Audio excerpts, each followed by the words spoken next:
નમસ્કાર વિદ્યાર્થી મિત્રો, ફરી એકવાર તમારું સ્વાગત છે અમારી આ યુટ્યુબ ચેનલમાં. તો મિત્રો, આજે આપણે વિડીયોમાં ધોરણ 8નું જે ગુજરાતી છે મિત્રો એનું એકમ કસોટી પેપર સોલ્યુશન આપણે આ વિડીયોમાં જોવાના છીએ. શું છે? ધોરણ 8 ગુજરાતી વિષય, તારીખ 28/9/2024, કુલ ગુણ છે 25 અને સમય રહેશે આપણો 1 કલાક. તો સાહિત્ય તમારે પૂરેપૂરું પેપર સોલ્યુશન જોવાનું રહેશે. અને મિત્રો, આપણે આમાં 3, 4 અને 5 યુનિટના પ્રશ્નો જોવાના છીએ. જે આઈએમપી પૂછાઈ ગયેલા છે તે ક્વેશ્ચનો આપણે આમાં જોવાના છીએ. નીચેના પ્રશ્નોના ઉત્તર આપો અને કોઈ પણ એક વિભાગ લખો. તો આવી રીતે તમારે પેપર પૂછાઈ શકે. તમને કયા પ્રાણી ગમે છે? તો આપણે જોઈએ તો આ ઝુમાવાળો પાઠ છે મિત્રો, ઝુમો 20, એમાં છે આ પાઠ પાડો હતો વેણો. એના પરથી આપણે કહીએ તમને કયા પ્રાણી ગમે છે, તમારી રીતે તમારે લખી નાખવું. ગાય હોય તો ગાયનું વાછડું છે, પાડો છે વેણુની જેમ તો પાડાને તમે શું નામ રાખેલું છે, કયા પાડા પછી કૂતરા છે, ગમે પ્રાણી તમે કહી શકો. તમારા પાલતુ પ્રાણીને તમે શું ખવડાવો છો? પછી છે માનો મહિમા સમજાવતી કોઈ પણ 2 કહેવતો લખો. તો મા તે મા, બીજા વગડાના વા, મા વિના સૂનો, આપણે ગોળ વિના આપણે જોઈએ તો મોળો કંસાર, મા વિના સૂનો સંસાર. એક મુલાકાત એકમના રાજધાની શબ્દ માટે કયો શબ્દ વપરાયો છે? રાજધાની માટે પાટનગર શબ્દ વપરાયેલો છે. પરિક્રમા એટલે શું? તો કોઈ આપણે જોઈએ તો પ્રસિદ્ધ સ્થળ હોય, મંદિર હોય, એની ફરતે આપણે જોઈએ તો પ્રદક્ષિણા કરવી પરિક્રમા કહેવામાં આવે છે. તમારા પાળેલા પ્રાણીનું નામ શું રાખો? પછી છે આ બધા ક્વેશ્ચન જોઈ લો. ખખડધજ શબ્દનો અર્થ આપી તેનો વાક્યમાં પ્રયોગ કરો. માનો મહિમા સમજાવતી કોઈ પણ 2 કાવ્ય પંક્તિ લખો. તમને તમારા મમ્મીએ કયા કયા કામમાં મદદ કરો છો? તમારા ગામ શહેરમાં કઈ કઈ સુવિધાઓ છે એનો જવાબ જોઈ લો સાહિત્ય. તો આ ફકરા છે, તમારે સાહિત્ય જોઈ લેવાના રહેશે. આના જવાબ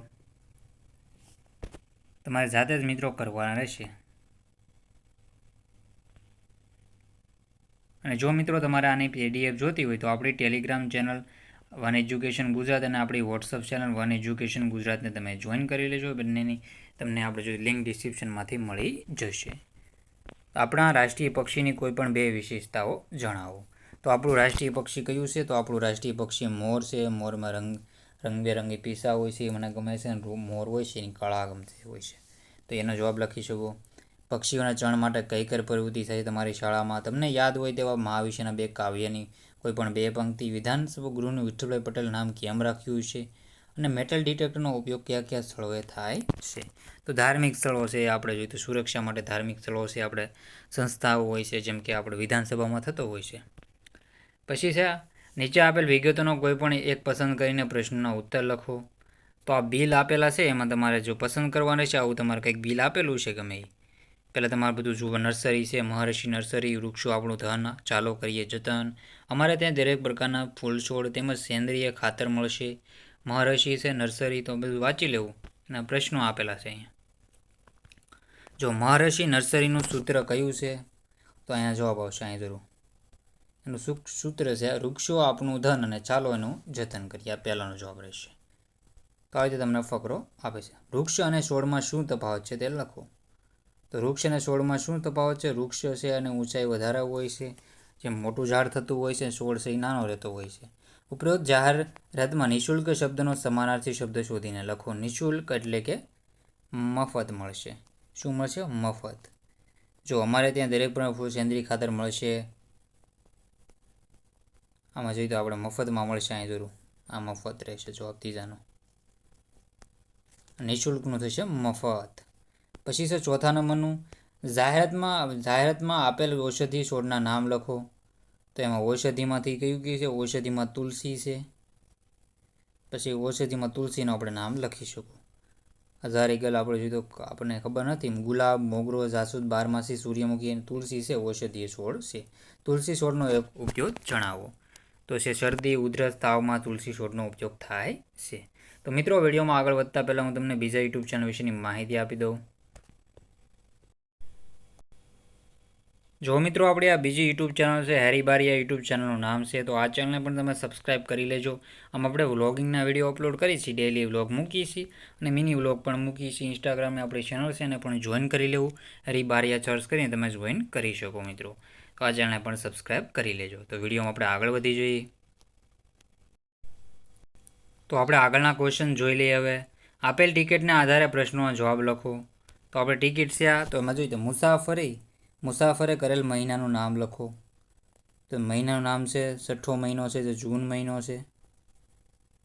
પછી છે અહીં PM શબ્દનું શું દર્શાવે છે? તો PM શબ્દ છે એ પોસ્ટ મેરેડિયમ એટલે કે બપોર પછીનો સમય દેખાડે છે, 12થી રાતના 12 વાગ્યા સુધીનો. મુસાફરીની સીટ આરક્ષિત છે એવું શા માટે કહી શકાય છે? તો આરક્ષિત છે એવું એમાં આપણે જોઈએ તો કેવી રીતે કહી શકાય? નોન સ્ટોપ, રકમ ટ્રાન્સફર પર નથી, આખી ટિકિટ છે, ખરીદી લીધેલું હોય છે એવું કહી શકાય. લીંબડી જનાર મુસાફર આ બસમાં જઈ શકશે? તો લીંબડી જનાર મુસાફર છે આ બસમાં જઈ શકશે. તો રાજકોટની વચ્ચે આવતું છે તો જઈ શકશે. ઉપરોક્ત ટિકિટમાં વપરાયેલા અંગ્રેજી શબ્દોના નામ લખો. તો અંગ્રેજી શબ્દમાં ડેપો છે, ટ્રાન્સફરેબલ છે, પછી બીજું આપણે જો નોન સ્ટોપ છે. તો આવી રીતે તમે જે સીટ નંબર, સીટ પણ અંગ્રેજી છે, ટિકિટ પણ અંગ્રેજી કહી શકો. તો આવી રીતે તમારે જવાબ લખવાના રહેશે. આગળના ક્વેશ્ચન છે. તો આ મિત્રો આ તમે સાહિત્ય ફકરો પૂરેપૂરો વાંચી લેજો અને આમાં તમારા જવાબ દેવાના રહેશે. તો આનંદ ટેલર્સ કયા કપડાં બનાવવા વધુ જાણીતો છે? તો આ જેન્ટ્સ ટેલર્સ માટે જેન્ટ્સ ટેલર જવાબ આવશે પહેલાંનો આ રહેશે પહેલું. પછી ઉપરોક્ત જાહેરાતમાં ગ્રાહક માટે કયો શબ્દ ગ્રાહકો છે આ બીજાનો આન્સર રહેશે. પછી છે એક જોડી એટલે કેટલા નંગ કપડાં થાય? એટલે કે બે એક જોડી એટલે કે 4 નંગ આપણે એક જોડીમાં 2 આવે. ખુશખબરનો બીજો અર્થ, ખુશખબરનો આપણે જોઈએ તો ખુશખબરનો બીજો અર્થ શું થાય છે? અને ઉપરોક્ત જાહેરાતમાં કયા કયા અંગ્રેજી? શોપિંગ સેન્ટર છે, આ છે સેન્ટર, પછી આ જેન્ટ્રલ, જેન્ટ્સ ટેલર્સ, પેન્ટ શર્ટ બધું છે એ બધું બેંક છે, એ અંગ્રેજી શબ્દો છે. તો આ પણ તમારે સાહિત્ય વાંચી લેવાનું રહેશે. બધું વાંચીને અને જવાબ તમારે દેવાના રહેશે. સાહિત્ય જોઈ લેજો. પછી છે નીચેનો અહેવાલ વાંચી પ્રશ્નોના જવાબ લખો. તો એ અહેવાલ તમારે સાહિત્ય વાંચી લેવાનું છે. શ્રી સરસ્વતી વિદ્યા મંદિર દ્વારા આઝાદી કા અમૃત મહોત્સવ ઉજવણી ભાગરૂપે તારીખ 5/6/22ના રોજ વિશ્વ પર્યાવરણ દિનની આયોજન કરવામાં આવ્યું હતું, જેમાં શાળાના વિદ્યાર્થીઓ, આગેવાનો અને મહાનુભાવો દ્વારા અલગ અલગ જગ્યાઓ વૃક્ષારોપણ કરવામાં આવ્યું હતું. અમૃત મહોત્સવ એટલે કે 75 વર્ષે ઉજવવામાં આવતો ઉત્સવ. વિદ્યાર્થીઓ વૃક્ષ જાળવણી પ્રતિજ્ઞા શા માટે લેવડાવવી જોઈએ? કે વૃક્ષ આપણા માટે જરૂરી છે, ઓક્સિજન પૂરો પાડે છે, વરસાદ લાવવામાં મદદ કરે છે. વૃક્ષ દત્તક લેવું એનો શરત શું થાય છે? અને વૃક્ષની આપણે જોઈએ તો જીવનના અંત સુધી જાળવણી કરવી. વિશ્વનો એક પર્યાયવાચી શબ્દ તો જગત.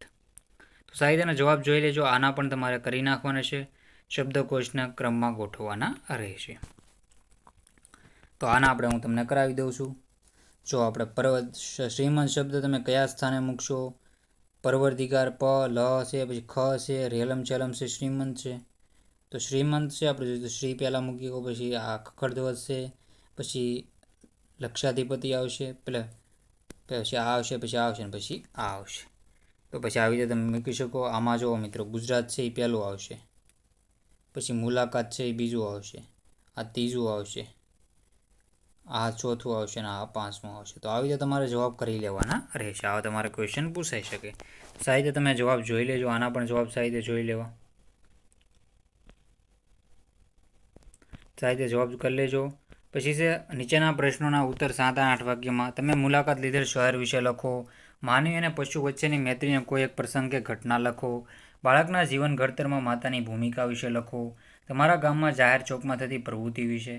તો આ બધું તમારે સાહિત્ય લખી લેવાનું રહેશે. તો આને પણ સાહિત્ય મિત્રો તમે જોઈ લેજો. નીચેના પ્રશ્નોના ઉત્તર. તો મિત્રો સાહિત્ય તમારા પોઝ કરીને બધા પ્રશ્નો જોઈ લેવા. તો મિત્રો ચેનલમાં નવા હોય તો ચેનલને સબસ્ક્રાઈબ કરી દેજો. તો મિત્રો વિડીયોને એન્ડ કરીએ છીએ. જય હિન્દ, જય ભારત.